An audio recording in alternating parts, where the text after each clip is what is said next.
So to be honest, I hate that I even have to make this video, but these are some things that you need to know before you travel to India. These are things that will help you to manage your expectations, but most importantly, keep you safe.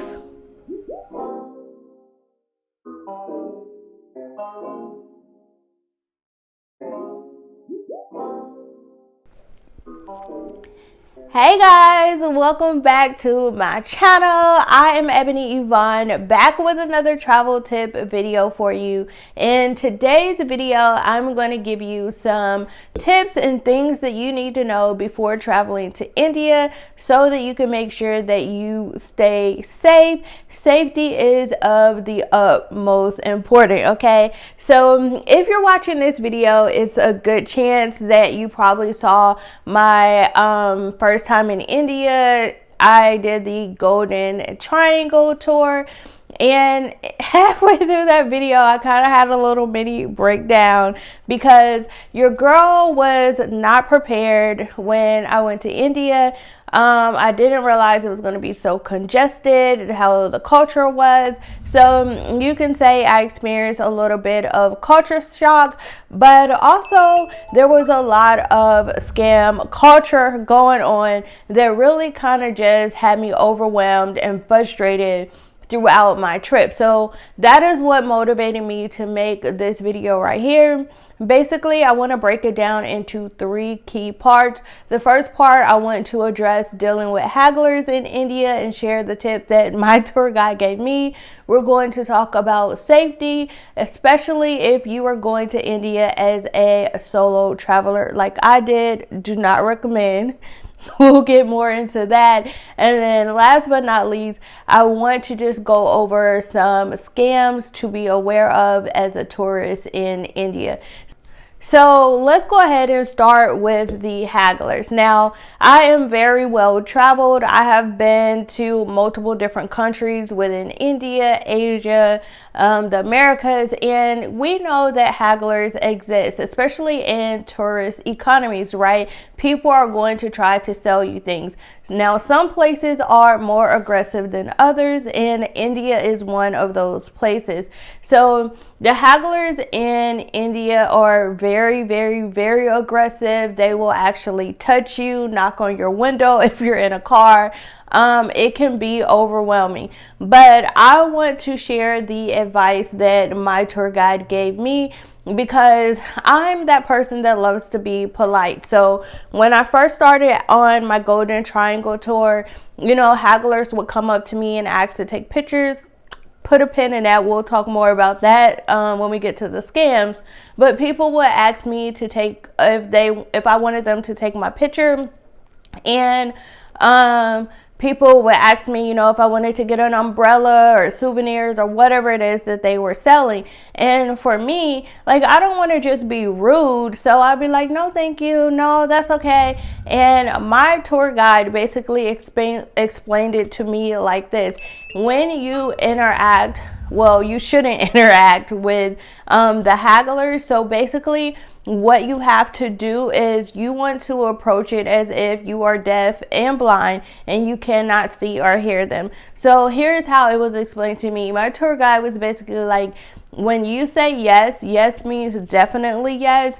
And when you say no, no thank you, that to the hagglers means maybe yes. So then they're just going to press you harder. So in order to avoid them from continuously haggling you, just ignore them. Don't say anything. Don't look at them. Make eye contact. Act like you are blind and deaf. You cannot see them or hear them. And then they will typically leave you alone. And from my first hand, did I just lose my mic? All right. From my first hand experience using this method of acting like I could not see or hear them, it worked very well. Like at some points, hagglers were looking at me like, is she deaf? Is she blind? Like, does she see me? But nonetheless, they quit bothering me and they left me to be. So the act like you cannot see or hear them method definitely works. And you're definitely going to keep that in your pocket when you go to India. All right, so let's move on to safety. So one question that I have gotten a lot since going to India is India safe? And do I recommend it for solo travelers, for other female travelers? And I am going to say, is India safe? Yes and no. While I was there, India was not even safe for some Indian locals. Okay, so literally when I was there was a story on the news that I think even went viral on social media about like the men that went into the police station and actually assaulted a police officer in the police station. So there's a lot of political unrest and just social, how do I want to say, just social unrest, period, going on in India right now. Tensions are really high. Things can be volatile. So depending on the area that you go to, you may actually immerse yourself in some of that unrest, but you may also go to other places. Like when I was in Jaipur, that's probably where I personally felt the safest. It was less congested, less haggling going on, and more so of like a hometown vibe. Okay, but when it comes to your safety, as far as traveling as just a solo traveler in general or a female solo traveler, I do not recommend it, guys. And this is, I went to India as a solo female traveler by myself. And I will say I went by myself, but I actually ended up planning a private tour. So the first day in India, I was literally on my own. But starting the second day, when I started my Golden Triangle tour, I actually had a private driver that was with me for the entire tour. And then in each city that I visited, I had an assigned private tour guide for each city location. And so as long as I was with my travel guide, I felt safe. I felt comfortable to a certain extent. But I would not recommend anyone going to India as a solo female traveler or just a solo traveler at all, and like going out and exploring the city on your own without a local guide, because in my opinion, I don't feel like it's very safe. Like I said, there was a lot of just civil unrest while I was there. I mean, literally they assaulted a police officer in the police station. So if they will do that to their own local police officer, like just imagine what they would do to you, right? But as long as I was with my tour guide and with my driver, I did feel safe and I felt comfortable. So if you do want to explore India on your own as a solo traveler, especially as a female solo traveler, then I recommend doing it through some type of tour company where you will have a driver and a tour guide that is there with you, so you are not exploring independently on your own. In addition, when it comes to your safety, you want to be very mindful of how you dress while you're there. So Indian people are very modest, and conservative. So when you're there, you want to kind of dress like the locals. You don't want to wear things that are too tight, too short, or too revealing. So try to cover up all your limbs. Where you don't have to wear like a long sleeve shirt like this, but maybe like, you know, a short sleeve shirt. Try to avoid wearing short shorts and wear like maybe some capris or pants that covers your legs. And a lot of, especially if you're going into like the mosques and temples and things like that, you're going to have to be covered anyway. And typically they will have garments there for you to use so that you're covered and you can be respectful in those places.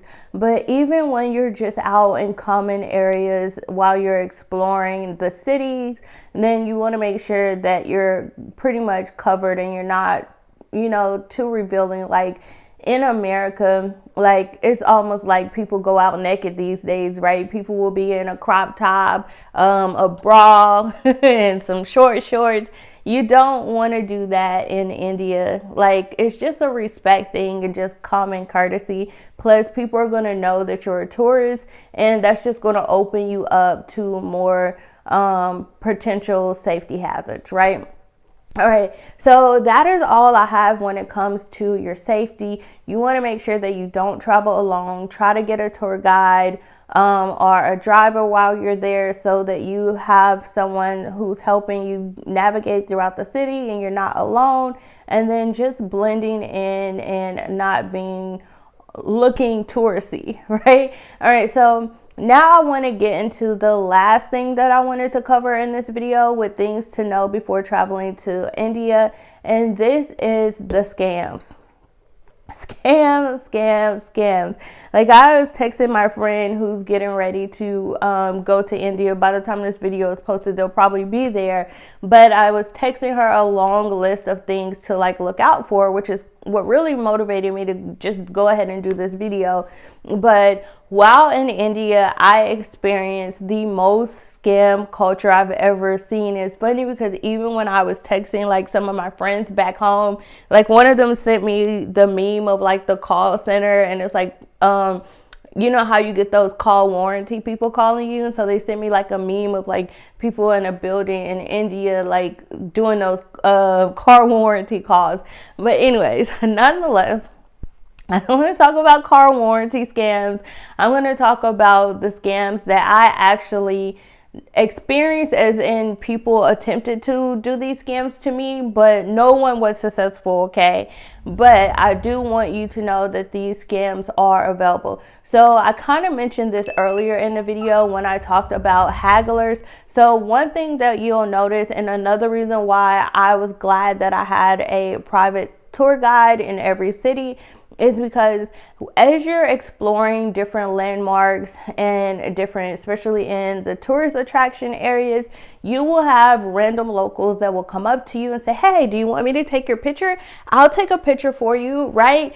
Guys, do not buy into this. It is a total scam. When people come up to you and ask to take your picture, most likely one of two things are going to happen. The first thing is they can get your phone and you think they're going to take a picture, and they just snatch it and run off with your phone, especially if you have like a high value phone like an iPhone or something like that, where people can get money for it on the black market. Someone will literally snatch your phone and run off with it.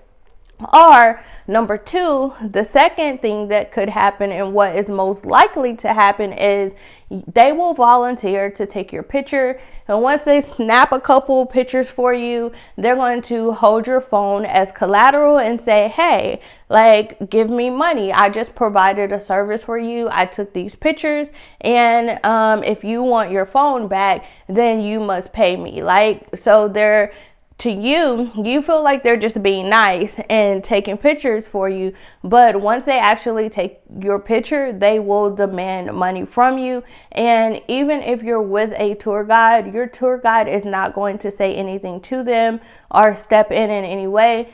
And how it was explained to me is basically, even with the tour guides, like, they do these tours day in and day out, so they always have to be in these environments. So if they basically step in, then it's going to make it hard for them to continue to do tours.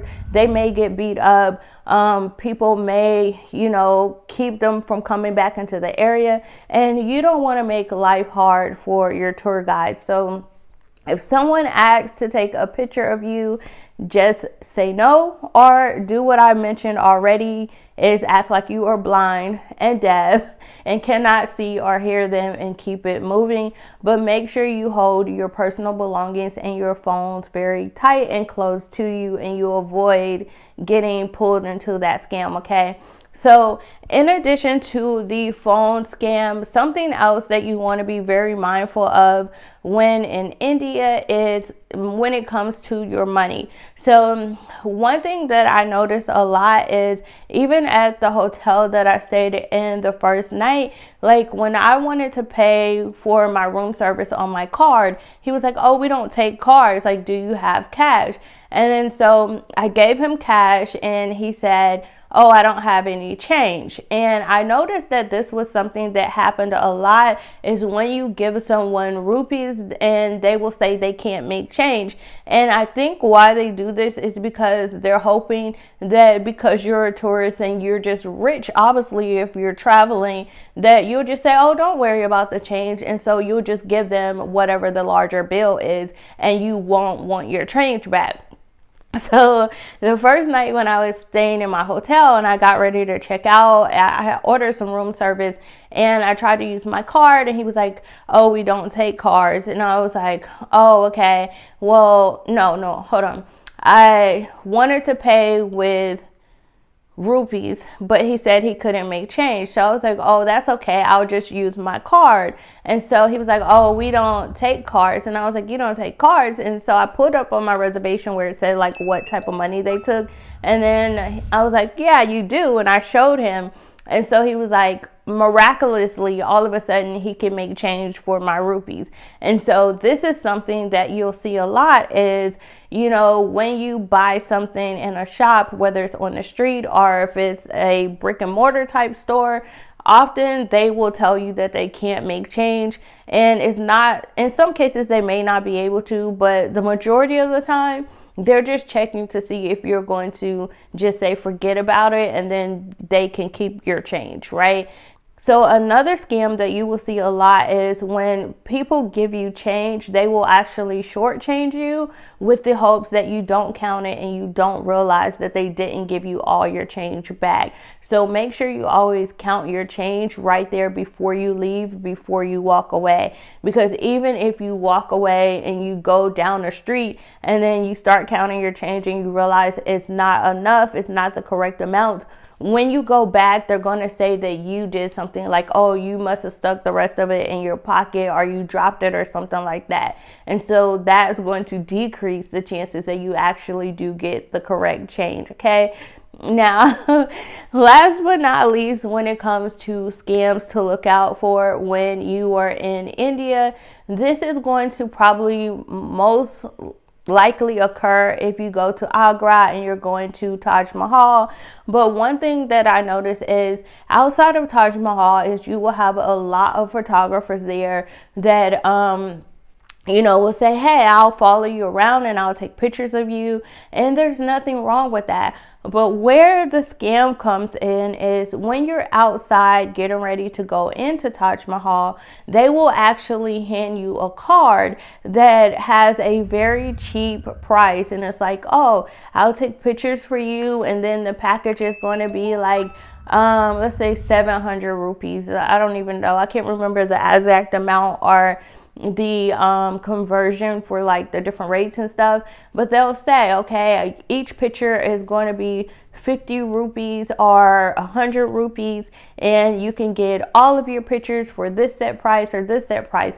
And on that initial card that they give you, the prices are really, really cheap, really, really low. If you agree and you decide that you do want to get one of the photographers to go in and take pictures of you throughout the Taj Mahal so you don't have to worry about it yourself, what they'll do after they get done taking your pictures is they'll go through the phone and show you all your pictures. You can decide which ones you want, you don't want, if you want them all, whatever. And then they'll hang you another card that has the price list. And so the scam comes in when you get that second card, it actually has a different price list that's much higher than the initial card that you saw outside that had really cheap prices. And so the only reason I actually hired a photographer to take my pictures at Taj Mahal, and he tried to do this to me, but thankful for me, I have somewhat of a photographic memory. So I didn't necessarily remember the exact price that was on the price sheet at the beginning. But what stood out to me is the fact that the price card was a different color and the package alignment was different. So initially outside of Taj Mahal, when he first approached me, he had a price sheet that was white, right? The background of it was white. And so afterwards, once we went into Taj Mahal, he took my pictures and we were going through the pictures and he showed me the price card. It was actually black. and the layout was slightly different. So that's what's kind of like my red flag, like, wait a minute, this is different than what I looked at earlier. So that's just something that you want to be mindful of.